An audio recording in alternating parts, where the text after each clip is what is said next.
ಒಂದು ಕಡೆ ಎಸ್ಐಟಿ ಅಧಿಕಾರಿಗಳು ತನಿಖೆಯನ್ನ ಚುರುಕುಗೊಳಿಸಿದ್ದಾರೆ, ಮತ್ತೊಂದು ಕಡೆ 16 ದಿನದಿಂದ ಸಂಸದ ಪ್ರಜ್ವಲ್ ರೇವಣ್ಣ ನಾಪತ್ತೆಯಾಗಿದ್ದಾರೆ. ಎಲ್ಲಿದ್ದಾರೆ, ಯಾವ ದೇಶದಲ್ಲಿದ್ದಾರೆ ಅನ್ನೋದರ ಬಗ್ಗೆ ಯಾವ ಮಾಹಿತಿಯೂ ಸಿಗ್ತಾ ಇಲ್ಲ.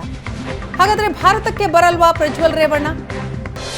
ಜರ್ಮನಿಯ ಮ್ಯೂನಿಚ್ನಿಂದ ಬರೋದಕ್ಕೆ ಟಿಕೆಟ್ ಕಾಯ್ದಿರಿಸಿದ್ರು ಪ್ರಜ್ವಲ್. ಇದುವರೆಗೂ ಕೂಡ ಪ್ರಯಾಣದ ಬಗ್ಗೆ ಅವರಿಂದ ಯಾವುದೇ ಖಚಿತತೆ ಸಿಕ್ಕಿಲ್ಲ. ಪ್ರಜ್ವಲ್ ಪ್ರಯಾಣ ಖಚಿತವಾಗದೇ ಇರೋದಕ್ಕೆ ಟಿಕೆಟ್ ಕ್ಯಾನ್ಸಲ್ ಆಗಿದೆ. ಏರ್ಪೋರ್ಟ್ನಲ್ಲೇ ಎಸ್ಐಟಿ ಅಧಿಕಾರಿಗಳು ಕೂಡ ಬೀಡ್ಬಿಟ್ಟಿದ್ದಾರೆ. ಪ್ರಜ್ವಲ್ ರೇವಣ್ಣ ವಿರುದ್ಧ ಈಗಾಗಲೇ ಬ್ಲೂ ಕಾರ್ನರ್ ನೋಟಿಸ್ ಇದೆ. ಆ ಹಿನ್ನೆಲೆಯಲ್ಲಿ ಏರ್ಪೋರ್ಟ್ನಲ್ಲಿ ಎಸ್ಐಟಿ ಅಧಿಕಾರಿಗಳು ಕೂಡ ಬೀಡ್ಬಿಟ್ಟಿದ್ದಾರೆ. ಪ್ರಜ್ವಲ್ ಬರ್ತಾ ಇದ್ದ ಹಾಗೇನೆ ಅರೆಸ್ಟ್ ಮಾಡೋದಕ್ಕೆ. ಪ್ರಜ್ವಲ್ ಬಂದ ತಕ್ಷಣ ಎಸ್ಐಟಿ ಅಧಿಕಾರಿಗಳು ಅರೆಸ್ಟ್ ಮಾಡ್ತಾರೆ. ಈಗಾಗಲೇ 3 FIR ದಾಖಲಾಗಿದೆ ಪ್ರಜ್ವಲ್ ವಿರುದ್ಧ. ಬ್ಲೂ ಕಾರ್ನರ್ ನೋಟಿಸ್ ಕೂಡ ಇದೆ. ಇಷ್ಟೆಲ್ಲ ಇದ್ರೂ ಕೂಡ ಸಂಸದ ಪ್ರಜ್ವಲ್ ರೇವಣ್ಣ ಯಾವುದಕ್ಕೂ ಕ್ಯಾರೆ ಅಂತ ಇಲ್ಲ, ಡೋಂಟ್ ಕೇರ್.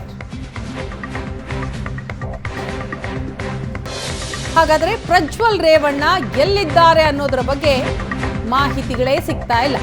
ಈಗಾಗಲೇ ಬ್ಲೂ ಕಾರ್ನರ್ ನೋಟಿಸ್ ಜಾರಿಗೊಳಿಸಿದ್ದೇವೆ ಅಂತ ಗೃಹ ಸಚಿವ ಪರಮೇಶ್ವರ್ ಅವರು ಹೇಳಿಕೆ ಕೊಡ್ತಾರೆ. ಯಾವ ದೇಶದಲ್ಲಿ ಇದ್ದಾರೆ ಅನ್ನೋದರ ಬಗ್ಗೆ ಮಾಹಿತಿ ಸಿಗಬೇಕು. CBIಗೆ ಮಾಹಿತಿ ಸಿಗ್ತಾ ಇದ್ದ ಹಾಗೆ ನಮಗೆ ಮಾಹಿತಿ ಬರುತ್ತೆ. ತನಿಖೆ ನಡೀತಾ ಇರೋದ್ರಿಂದ ಹೆಚ್ಚಿನ ಮಾಹಿತಿ ಹೇಳೋದಕ್ಕೆ ಆಗಲ್ಲ ಅಂತ ಗೃಹ ಸಚಿವ ಪರಮೇಶ್ವರ್ ಅವರು ಸ್ಪಷ್ಟನೆಯನ್ನ ಕೊಟ್ಟಿದ್ದಾರೆ.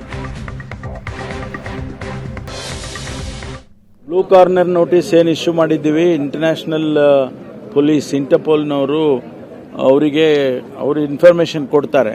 ಯಾವ ರೆಸ್ಪೆಕ್ಟಿವ್ ಕಂಟ್ರಿಯಲ್ಲಿ ಅವರು ಐಡೆಂಟಿಫೈ ಆಗ್ತಾರೆ, ಅವರಿಗೆ ತಿಳಿಸ್ತಾರೆ. ಆಮೇಲೆ ನಮ್ಮ ಏಜೆನ್ಸಿಗಳಿಗೂ ಗೊತ್ತಾಗುತ್ತೆ, CBI ಗೊತ್ತಾಗುತ್ತೆ, ಅದರ ಮೂಲಕ ನಮಗೆ ಗೊತ್ತಾಗುತ್ತೆ. ಇನ್ನೂ ಯಾವುದು ಮಾಹಿತಿ ಇಲ್ಲ. ಇನ್ವೆಸ್ಟಿಗೇಷನ್ ನಡೆಯುವ ಸಂದರ್ಭದಲ್ಲಿ ನಾವು ಯಾವುದೇ ವಿಚಾರಗಳನ್ನು ಸಾರ್ವಜನಿಕ ವಲಯಕ್ಕೆ ಹೇಳೋಕ್ಕಾಗೋದಿಲ್ಲ. ಆದ್ದರಿಂದ ಇನ್ವೆಸ್ಟಿಗೇಷನ್ ನಡೀತಾ ಇದೆ. Not to affect the investigation.